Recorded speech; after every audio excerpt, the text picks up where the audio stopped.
আমি দুটো চিঠি পেয়েছি। একটি চিঠি একটি হিন্দু ছেলের কাছ থেকে এসছে। সে লিখছে, স্যার, মানে আমাকে একটা ভিডিও পাঠিয়েছে। ভিডিও পাঠিয়ে বলছে, স্যার, আমি একটা চাকরি করা মেয়েকে বিয়ে করতে চলেছি, কিন্তু একটু ভয়ে আছি, আপনি ভিডিওটা দেখুন। তো আমি এবারে কী আছে দেখলাম যে ভিডিওটায় কোন এক সার্ভেকে উল্লেখ করে সেই পাঠিকা বলছেন যে ভারতবর্ষের শহরগুলোতে 90% মহিলারা যারা কাজ করেন, অর্থাৎ যারা অফিসে যান, তারা পরকীয়ায় জড়িয়ে পড়েন। অর্থাৎ যেসব মেয়েরা সরকারি চাকরি বা অন্যান্য চাকরি করতে যাচ্ছে, যাই হোক না কেন, যে চাকরি করতে যাচ্ছে তাদের মধ্যে 90%ই কর্মস্থলে পরকীয়ায় জড়িয়ে পড়েন। এটা দেখছি দাবি। তা আমি একটু হাসলাম। তারপর আমি চ্যাটজিপিটি গুগল খুলে দেখলাম, না, সংখ্যাটা 90% নয়, বিভিন্ন সমর্থিত যে নাম্বারটা, মানে এক্স্যাক্ট নাম্বার বলা যায় না, বাট নাম্বারটা হচ্ছে 32 থেকে 40%। And it's vice versa. অর্থাৎ যেসব ছেলেরা চাকরি করছেন, অফিস করছেন, তাদেরও 40% পরকীয়ায়, মানে কর্মস্থলে পরকীয়ায় জড়িয়ে পড়েন। তো স্পেশালি এটা কর্মস্থলে পরকীয়া নিয়ে কথা হচ্ছিল। আচ্ছা, আর একটা আমি একটা বাংলাদেশের মুসলিম ছেলের কাছ থেকে একটা লেখা পেলাম, যেটা অবশ্য ছদ্মনামে লিখেছে।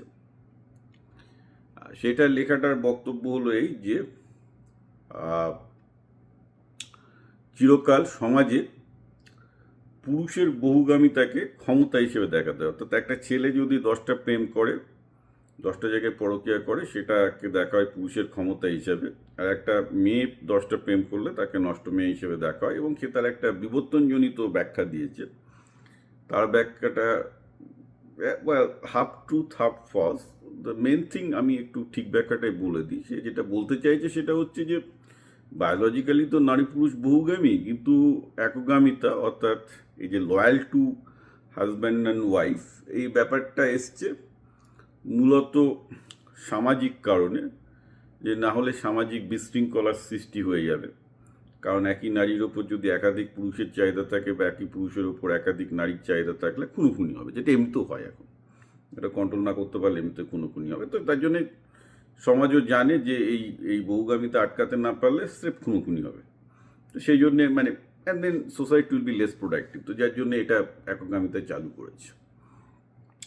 তো এইবার প্রশ্ন হচ্ছে এই যে, তো আমি যদি ছেলেটাকে বলি যে ভাই 90% তো না, 40%, but 40% is also significantly higher number. মানে অবভিয়াসলি তার মানে হচ্ছে যে সে যদি তার কোনো বউকে বিয়ে করে এবং তার বউ যদি চাকরিরত হয়, তাহলে মোরালেস 40% চান্স, মানে হাফ চান্স আছে যে তার বউ পরকীয়ায় জড়িয়ে পড়বে। এবং তার জন্য সে বিয়ে করতে ভয় পাচ্ছে। ওই স্যার, যদি আমি এখন মহিলাটার এগেনস্টে সে পরকীয়া করলে তাকে আটকাতে যাই, আমাকে তো 498-এর কেস দেবে। মানে একদম আমাকে তো, ইন্ডিয়ান আপনি আইন জানেন, আমাকে একদম 498-এর কেস দিয়ে পুরো ঢুকিয়ে দেবে জেলে। খুব ভয় পাচ্ছে। যে বউ পরকীয়া করছে, করুক, করে ভেগে যাক, ঠিক আছে, কিন্তু ভেগে গিয়ে বলো আমাকে জেলে না ঢুকিয়ে দেয় আর কি। Well, that's I'm basically laughing at it, but it's also partially true. কিছুটা তো সত্যি বটেই। এরকম তো প্রচুর ঘটনা ঘটেছে যে একটা মেয়ের হয়তো প্রেম আছে, কিন্তু যে ছেলেটা হয়তো আটকাতে গিয়েছিল তাকে উঠে জেলে ঢুকিয়ে দিয়েছে। কারণ ভারতের আইনগুলো খুব বিদঘুটে আইন আর কি।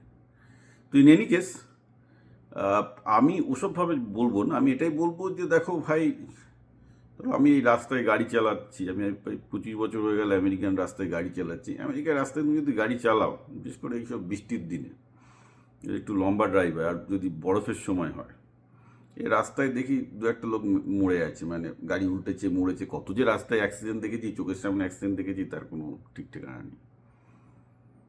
মানে আর এবং রাস্তায় বেরোয় ধরেই নিই যে ইট can B the last drive. মানে যদি সেটা হাইওয়েতে চলতে, হাইওয়েতে আমরা যখন গাড়ি চালাই 120, 130 কিলোমিটার, 140 কিলোমিটার খুব নমিনাল থাকে। তো ওই স্পিডে গাড়ি চলছে, 140 কিলোমিটারে চলছে, 130 কিলোমিটারে চলছে। একটা ছোটো মিস্টেকের জন্য গাড়ি এদিক ওদিক ধ্বংস হয়ে যেতে পারে। আবার প্রচণ্ড বরফের মধ্যে দিয়ে যখন হাইওয়েতে চালানো যায়, একটা ছোট্ট mistake and it can be an accident, be end of. তো কিন্তু কী করবো, গাড়ি তো চালাতে হবে, নাহলে তো কাজ হবে না, রাইট? আমি এইভাবেই জীবনটাকে নিই যে গাড়ি তো চালাতেই হবে, না তো কাজ হবে না। এইবার কখন কি যা হবে হবে, তখন দেখা যাবে, যে তোমাকে ফেস করতে হবে। এখন এটা তো মানতেই হবে যে প্রকৃতিতে তুমিও বহুগামী, তোমার স্ত্রীও বহুগামী। এবার ব্যাপারটা হচ্ছে কি, সেই বহুগামিতাটা মানুষ চেপে রাখে তাদের সন্তানের কথা ভেবে, তাদের সামাজিক সমস্যার কথা ভেবে। বাট কেউ যদি সেটা না চেপে রাখতে চায়, তোমার কিছু করার নেই। প্র্যাকটিক্যালি কোনো ভদ্র সমাজেই বহুগামিতার এগেনস্টে কোনো আইন নেই, থাকা উচিতও নয়। তোমার সেখানে কিছু করার নেই। সেক্ষেত্রে তোমাকে ভাগ্যকে মেনে নিতে হবে। যেমন যদি রাস্তায় বেরিয়ে যদি অ্যাক্সিডেন্ট হয়, তাহলে ভাগ্যকে মেনে নিতে হবে, কিন্তু তার মানে তো এই নয় যে আমি রাস্তায় বেরোনো বন্ধ করে দেবো, সেটা তো হয় না।